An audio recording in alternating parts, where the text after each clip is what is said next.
ഞാനിന്നൊരു കൂറ പാർട്ടിക്കാരൻ്റെ ഒരു വീഡിയോ ഉണ്ട്. പുള്ളി വേറൊരു വ്യക്തിനെ റോസ്റ്റ് ചെയ്തു എന്ന് പറയപ്പെടുന്ന രീതിയിലാക്കി വെച്ചൊരു വീഡിയോ ആണ്.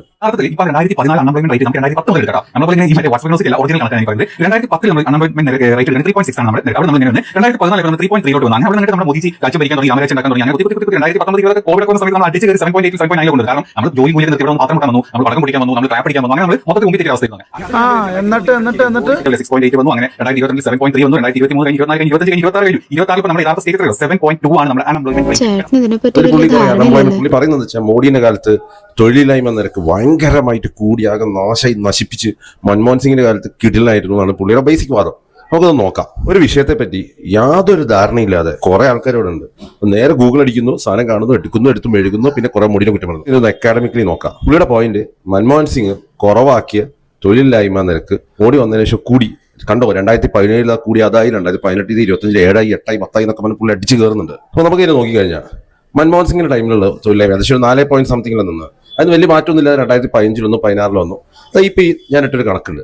ഗവൺമെന്റ് ഡാറ്റ ഞാൻ പറയുന്നത്, നമുക്ക് ഗവൺമെന്റ് ഡാറ്റയിലേക്ക് വരാം. അപ്പൊ തർക്കമില്ല, നമുക്ക് ഗവൺമെന്റ് ഡാറ്റ എടുത്ത് നോക്കാം. ഗവൺമെന്റ് ഡാറ്റയിൽ ഈ പറയുന്ന 2017 തൊഴിലില്ലായ്മ നിരക്ക് കൂടുന്നത് എന്ന് വെച്ചാൽ ഈ 4.95 എന്നുള്ളതിന് 7 പോകുന്നത്. അതെങ്ങനെ പോയി നോക്കിയാൽ അവിടെയാണ് ഞാൻ പറഞ്ഞത്, പുള്ളിക്ക് ഇതിനെ പറ്റി യാതൊരു ധാരണയില്ല. മൻമോഹൻ സിംഗ് യൂസ് ചെയ്തിരുന്നത് NSSO എന്ന് പറഞ്ഞാൽ നാഷണൽ സാമ്പിൾ സർവേ ഓഫീസ്. ഈ NSSOന്റെ ജാംബവാന്റെ കാലത്ത് 50-70 കൊല്ലമായിട്ടുള്ള ഒരു പരിപാടിയാണ് മൻമോഹൻ സിംഗ് ഉപയോഗിച്ചുകൊണ്ടിരുന്നത്. ആളെ പറ്റിക്കാനും കട്ടുമുടിക്കാനും. ഈ സംഭവം എങ്ങനെ ഇതെങ്ങനെ വർക്ക് ചെയ്യുന്ന വെച്ചാൽ, ഇവർ 5 കൊല്ലം കൂടുമ്പോൾ ഈ കോൺഗ്രസ് ഗവൺമെന്റ് ഒരു സർവേ എടുക്കും. വളരെ കുറഞ്ഞ സാമ്പിൾ സൈസിൽ ഇച്ചിരി ആൾക്കാരായിട്ട് പേപ്പറിൽ എഴുതി കൂട്ടുന്ന ഒരു പരിപാടി എടുക്കും. എന്നിട്ട് 5 കൊല്ലം കഴിഞ്ഞാലാണ് അടുത്ത സർവേ എടുക്കുക. ഇനി എടുത്ത സർവേയുടെ റിസൾട്ട് വരണമെങ്കിൽ 2 കൊല്ലം പിന്നെയും കഴിയും. എന്ന് വെച്ചാൽ 7 കൊല്ലം എടുക്കും ഒരു സർവേ. 7 കൊല്ലത്തിന്റെ ഇടയിൽ ചുമ്മാ ചെറിയ സാമ്പിൾ സൈസിൽ ചുമ്മാ ആൾക്കാരെ ബോധിപ്പിക്കാൻ വേണ്ടി ഒരു ഉടായ്പ സർവേ എടുക്കും. ഞങ്ങളുടെ തൊഴിലാളികൾക്ക് കുറച്ച് കാണിക്കാൻ വേണ്ടി. ഈ സർവേ തന്നെ ഈ കോൺഗ്രസ്സുകാർ കട്ടുപിടിക്കാൻ വേണ്ടി, ചെലവ് ചുരുക്കാൻ വേണ്ടി സാമ്പിൾ സൈസ് പിന്നെയും കുറച്ചും ആളുകൾക്ക് വേണ്ട സാധന സാമഗ്രികളൊന്നും കൊടുക്കാതെ മുമ്പിക്കും ചെയ്തിട്ടുണ്ട്. ഓടി വന്നപ്പോൾ ഇതിനെ PLFS എന്നൊരു സ്കീമിലേക്ക് ആക്കിയിട്ട് നേരത്തെ 3 മാസം കൂടുമ്പോൾ എടുക്കുന്ന സർവേ, വർഷത്തിലുള്ള സർവേ, അതിൽ 3 മാസം കൂടുമ്പോൾ എടുക്കും. ക്വാർട്ടറിൽ നമുക്ക് റിസൾട്ട് കിട്ടും. ഈ സർവേയിൽ സാമ്പിൾ സൈസ് കൂടി ഡിജിറ്റലാക്കി, എഴുതി കൂട്ടലല്ല ഡിജിറ്റലാക്കി ടാബ്ലറ്റ്സ് കൊടുത്തു. അതേപോലെ തന്നെ കൂടുതൽ എന്ന് വെച്ചാൽ ആളുകൾ വേറെ രീതിയിൽ തരംതിരിച്ചു. എന്ന് വെച്ചാൽ മൻമോഹൻ സിംഗ് ചറപറാന്ന് എടുത്തുകൊണ്ടിരിക്കുകയാണെങ്കിൽ മോഡി ഗവൺമെന്റ് വിദ്യാഭ്യാസം ഉള്ള ആളുകളെയും ഇല്ലാത്ത ആൾക്കാരെയും വേറെ കാറ്റഗറിയിലായിട്ട് കണക്കിച്ചാൽ എന്താ കാര്യം എന്ന് വെച്ചാൽ, നമ്മളൊരു സ്ഥലത്ത് ആരും 10ാം ക്ലാസ് പാസ്സാവാത്തൊരു നാട്ടിൽ ജോലി ഇല്ല എന്ന് പറയുന്നു, 10 പാസ്സായ കുറെ ആൾക്കാർ നാട്ടിൽ ജോലി ഇല്ല എന്ന് പറഞ്ഞാൽ, പ്ലസ് പാസ്സായ കുറെ ആൾക്കാർ ജോലി ഇല്ല എന്ന് പറയുന്നത് മാറ്റുണ്ട്. ഇതിനുവേണ്ടി മോഡി വിദ്യാഭ്യാസമുള്ള വേറെ കാറ്റഗറൈസ് നൂതനമായ രീതിയിൽ ബെസ്റ്റ് റിസൾട്ട് കിട്ടുന്ന ഒരു പുതിയ സിസ്റ്റം ഇൻട്രോഡ്യൂസ് ചെയ്തു. അതാണ് PLFS. ഈ PLFS വന്നപ്പോൾ എന്തായി, ഒറിജിനൽ കണക്ക് കാണിക്കാൻ ഒരു സർവേ എടുത്തോണ്ടിരിക്കുന്ന കുടുംബങ്ങളുടെ എണ്ണം ഇരട്ടിയായി. അതേപോലെ തന്നെ സർവേയുള്ള ആളുകളുടെ എണ്ണം 2, 3, 4 ഇരട്ടിയായി. ബെസ്റ്റ് റിസൾട്ട് വന്നു. 3 മാസം കൂടുമ്പോൾ കൃത്യമായ അപ്ഡേറ്റ് വരും. മൻമോഹൻ സിംഗിന്റെ ഈ ഉടായ്പ് കണക്കിന്ന് മാറി 2017 നമുക്ക് ഒറിജിനൽ അൺഎംപ്ലോയ്മെന്റ് നമ്മളിവിടുത്തെ നിലവിലുള്ള റിയൽ കണക്ക് കിട്ടുന്നത്. അതായിരുന്നു ഈ 7 പോയിന്റ് എന്ന് പറയുന്ന സാധനം. 7.6, 7.9 ഇതാണ് കൂടിയത്. പക്ഷേ ഈ പറഞ്ഞ പുള്ളിക്ക് ഇതിനെപ്പറ്റി യാതൊരു ധാരണയില്ല. NSSO ഒന്ന് PLFSക്ക് മാറിയതറിയില്ല.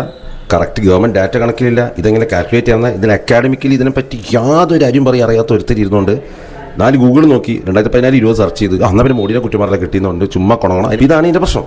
പുള്ളി ഗൂഗിൾ നോക്കുന്നു, അത് കാണുന്നില്ല, ആരും അയച്ചു കൊടുത്ത സാധനം വെച്ചുകൊണ്ട് വീഡിയോ കൂടെ ഇറക്കുക. അല്ലെങ്കിൽ പുള്ളിക്ക് അറ്റ്ലീസ്റ്റ് ഇതിനെപ്പറ്റി ഒരു ധാരണ ഉണ്ടായിരുന്നെങ്കിൽ പുള്ളി ചുമ്മാ ഒന്ന് പറയെങ്കിലും ചെയ്തേനെ. അത് ഇങ്ങനെയൊക്കെ മാറിയിട്ടുണ്ട് ഇതിന്റെ മെത്തഡോളജിന്ന്. അപ്പോൾ അതിനെപ്പറ്റി യാതൊരു ധാരണയില്ല. മാറി അങ്ങനെ ഒറിജിനൽ കണക്ക് നമുക്ക് കിട്ടുന്നത് 7 പോയിന്റ്. ഈ 7 പോയിന്റ് കുറഞ്ഞ് 7 പോയിന്റാണ് 6 പോയിന്റ് സംതിങ്. ഇത് കുറഞ്ഞ് നമ്മൾ 3.1 2020 എത്തിച്ചിട്ടുണ്ട്. ഇനി പുള്ളി പറഞ്ഞു ഇതും കൂടി കേൾക്കാം. ഇതൊന്നും നിനക്ക് പറ്റൂലെങ്കിൽ നമുക്ക് ഇന്ത്യയുടെ മിനിസ്ട്രി ഓഫ് ലേബറിന്റെ അൺഎംപ്ലോയ്മെന്റ് റേറ്റ് നോക്കാം. നമ്മൾ കണ്ടോ, 2014 നമ്മുടെ റേറ്റ് 4.9%. നമ്മൾ പണ്ഡിതനാണെന്ന് തോന്നുന്നു, അർത്ഥം പറഞ്ഞൊന്നും കേട്ടില്ലേ. നമ്മൾ ഇവിടെ തെറ്റിക്കാൻ പറ്റുള്ളൂ. അങ്ങനെ 4.9 നേരെ പുറത്തോട്ട് മാറ്റിക്കോ. ഇപ്പോൾ 2025 നമ്മുടെ അൺഎംപ്ലോയ്മെന്റ് റേറ്റ് 5.4. എവിടെ നോക്കിക്കഴിഞ്ഞാലും 2014 2026 വെച്ച് നോക്കുമ്പോൾ BJP മുഞ്ചി തെറ്റിച്ചിട്ടുള്ളൂ നമ്മുടെ രാജ്യത്തിന്. ഇതിന് ഗവൺമെന്റ് കണക്കാണ് ഞാൻ ഇവിടെ ഇട്ടിട്ടുള്ളത്. പുള്ളിയുടെ ഏത് വാട്സ്ആപ്പ് യൂണിവേഴ്സിറ്റി എവിടെ ഉണ്ടാക്കിയെന്ന് എനിക്കറിയില്ല. പുള്ളി തന്നെയാണ് ഗവൺമെന്റിലേക്ക് നമുക്ക് പോകാമെന്ന് പറഞ്ഞവിടെ വെച്ചത്. അപ്പോൾ ഗവൺമെന്റ് കണക്കിൽ 3.1 ഇത് ആക്ച്വലി കുറഞ്ഞു വരുന്നത്. ഇതിൽ 3.1 ആക്ച്വലി അൺഎംപ്ലോയ്മെന്റ് റേറ്റ് അല്ലെങ്കിൽ തൊഴിലില്ലായ്മ നിരക്ക് ഇപ്പം നിൽക്കുന്നത്.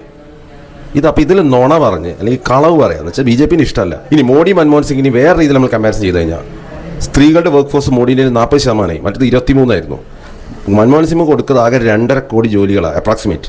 മോഡിയുടെ 12.5 കോടി മുതൽ 17 കോടി വരെ ജോലി മോഡി ഗവൺമെന്റ് കൊടുത്തിട്ടുണ്ട്. ഇതെല്ലാം മോഡി ഗവൺമെന്റിൽ വന്ന മാറ്റമാണ്. എന്നുവെച്ചാൽ എന്ത് കണക്കെടുത്തോളൂ, ഗവൺമെന്റ് ഡാറ്റ ഏതെടുത്ത് നോക്കിയാലും മോഡി ഗവൺമെന്റാണ് മൻമോഹൻ സിംഗിനെക്കാട്ടും തൊഴിലില്ലായ്മ നിരക്ക് കുറയ്ക്കുന്നതിൽ ഏറ്റവും കൂടുതൽ പെർഫോം ചെയ്തു. കൊറോണ സമയത്ത് ചിലപ്പോൾ അത് കൂടിയിട്ടുണ്ടാവും. അത് ഗ്ലോബലി അങ്ങനെ തന്നെ, അത് പുള്ളി ഏത് രീതിയിൽ വേണമെങ്കിൽ എടുത്തോട്ടെ.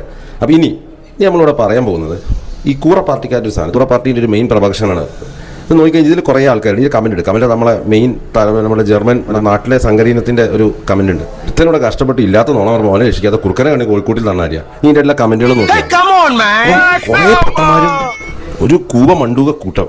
സത്യത്തിൽ ഇവന്മാരൊക്കെ ഇവിടെ തന്നെ നിൽക്കുന്നതല്ല, ഈ മണ്ടന്മാർ പുറത്തേക്ക് ഇരുന്നാൽ ഇവന്മാരൊക്കെ ഒരു കൂട്ടായിട്ട് ഇവിടെ നിൽക്കുന്നതല്ല.